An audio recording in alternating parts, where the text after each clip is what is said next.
So there we go. 3, 2, and 1.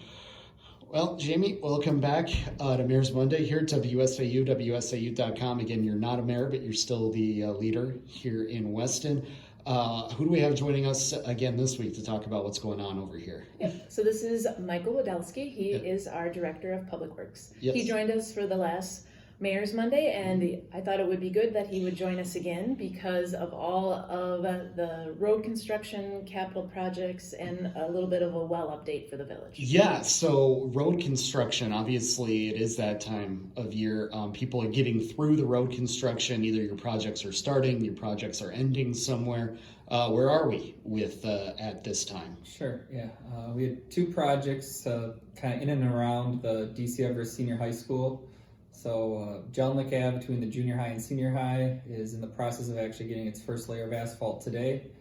So that will be paved and ready definitely before school starts. And then the Weston Ave, Alderson Street area is utilities are in, and that should be close to getting paved by the end of July here. So that's a joint project with the Village of Rothschild, and the intersection will have a mini compact roundabout installed on it instead of the four-way stop sign. So if that works well, we'll probably be looking at doing that in a couple other intersections around the village. Yes, I realize what you just said there is a dirty word to Yeah. some roundabout. And give us an idea of what were the advantages of this format for that intersection as opposed to just four-way stop with traffic lights or stop Sure. signs. Yeah, they're really intersections that just see a big surge of traffic when school is starting, when school lets out, or if there's other sporting events that might be happening there, or concerts, graduation days.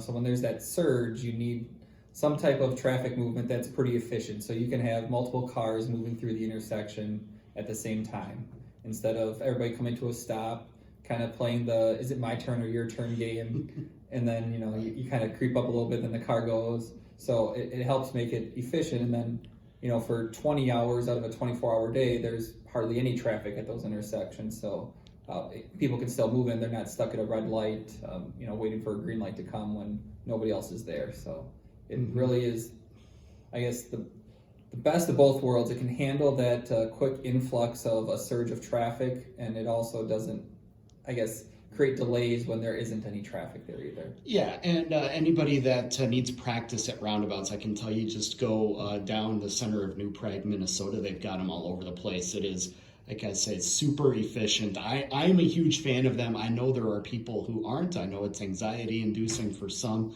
But once you get the hang of it, you realize you're just kind of yielding to that vehicle on your left. I think a lot of people really do see the benefits to it. Yeah. So give us an idea then of so what are the other projects that you've got going on right now? I guess those were your two big ones. Have the concrete repairs, other smaller projects, have those been in progress as well? Yeah, we have some repaving, curb replacement out in our business and technology park. We're reconstructing East Jellinek Ave, Von Connell Street, just off of Camp Phillips Road, adding some pedestrian trail accommodations there to help with the kind of the non-motorized traffic through the community.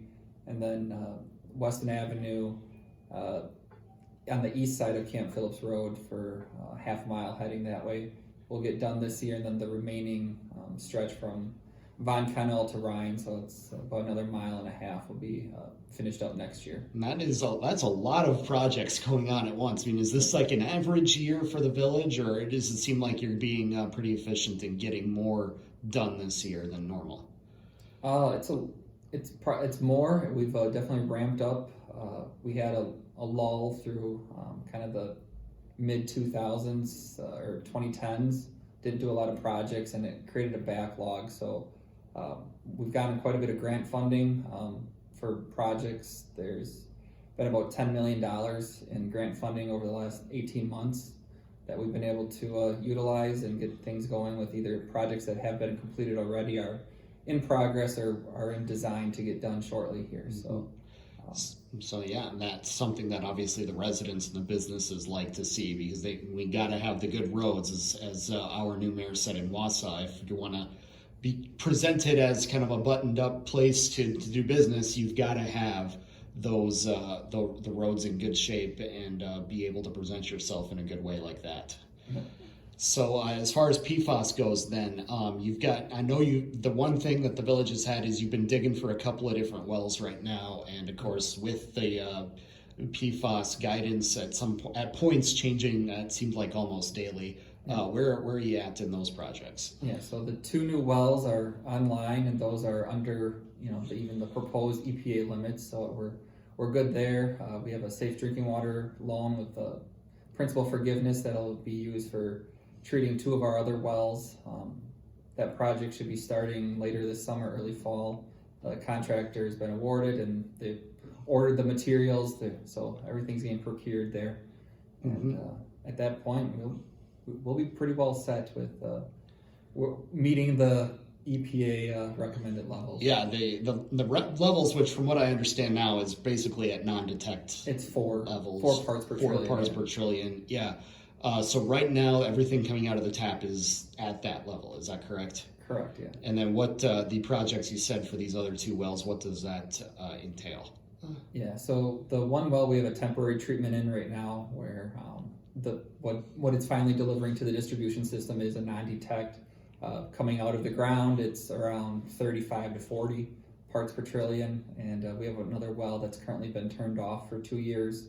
That was also around 50 to 60 parts per trillion. So both those wells will be able to go back online at full bore once we're at that point with the treatment process, and I guess we don't have to worry about being low on water. We can do other well rehabs. We can look at some of the other kind of secondary contaminants like iron and manganese that cause more of an aesthetic issue, not so much a health issue, but they're so we'll be looking at that for some of the other wells. So what is it you're installing then on these wells? Is it a filtration system? Is it a resin? Yeah, so they'll be getting a granular activated carbon or a GAC system to treat. Yeah, that's exactly what we're getting in Wausau too. So once all these are online, where should the village's water supply be at? Is it going to be kind of right up there with Wausau, where I know our public works director has said I'd put ours up against anybody in the nation once this is done. Yeah, no, I mean, at that point, yeah, you've pretty much taken anything and everything out of the water that you wouldn't want in it. So. Yeah, it's as close to pure H2O as you're probably going to get. Absolutely. So, and of course, when you're bringing up all of these projects, everybody wants to know what it's going to mean for the ratepayers. Do you know that at this point yet? Like I said, 50% of it is covered through the Safe Drinking Water Loan, and we have submitted several claims through the class action lawsuits with the various chemical companies that have created PFAS. So current projections, it looks like we should be making ourselves whole, and there's really not any real significant change.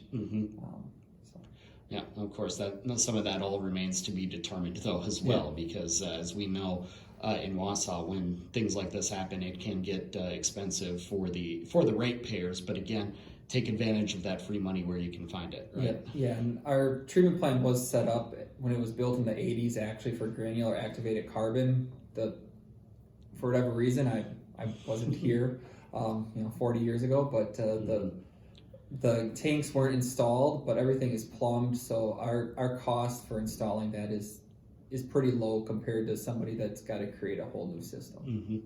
Absolutely. Well, that's great to hear for the residents as well. Some of the other things that you've had going on in the village here, you've been replacing a lot of parks equipment, I know, as well. You have an update for us on that?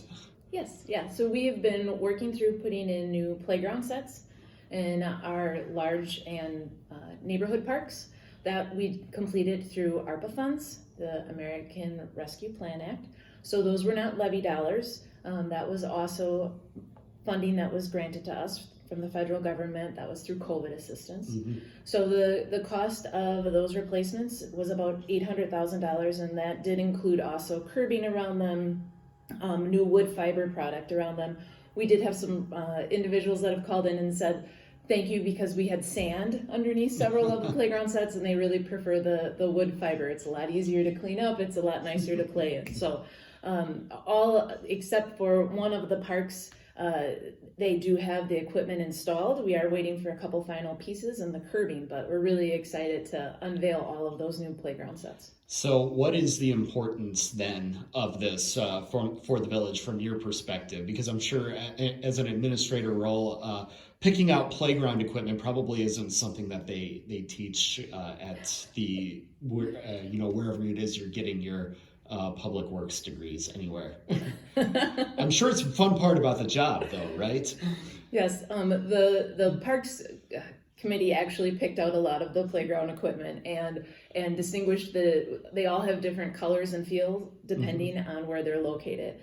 Kennedy Park also has a challenge course that's up there too, which was a new addition to that park. So, I'm sorry, I said Kennedy. Yeah. Thank you for the correction. Yellow Banks has a challenge course. So. Yeah, and obviously, again, being part of that buttoned-up community and having great things to offer is probably where a lot of this comes in, right? Mm-hmm. Yes. And yeah, so I would imagine, I've always just wanted to be in that meeting where you say, okay, we want this set, not that one. Whose opinion is holding more weight in that discussion? The Parks and Recreation Committee, they really put together that work. So they did put out an RFP and collected estimates back, but then as far as determining the pieces, again, the colors, so they would have different themes, that was done at the committee level. Indeed, and I know I've been to Kennedy Park a few times. I know it's a great asset for the area, and I know a lot of people speak highly about Weston as well for disc golf. I know that's been a thing that you've had meetings about in groups that have invested in disc golf courses in the village too at those parks. Yes, so Yellow Banks has the disc golf course now. We, as part of a master plan that we did for Prohaska Park, there was also the idea of that there might be an additional disc golf park there too. But the master plan that we're focused on at this moment is the Kennedy Park master plan. We did set aside our remaining ARPA funds, which was about $766,000. That will be going towards that master plan and adding the pieces that were in that plan to that park, which additional baseball fields, updates to our bathrooms, additional parking, that playground equipment. And that's also where our aquatic center is located. So it's really our central community park location. Yeah, indeed. So what else can we look forward to then on the Parks and Recreation side of things for the rest of the year? We'll be finishing up that playground equipment. I do think you'll see some start at Kennedy.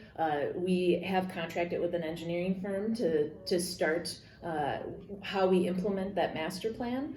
And also in relationship to parks, but not a village project, we'll have the opening of the Green Heck Turner Center, which is right across the street from Kennedy Park. Yeah, exactly. That's just a few weeks away right now, and I know that it's already in the running, obviously, for a big event with the World Championships of Horseshoes, which I'm sure a lot of people in the last few weeks have learned is a thing.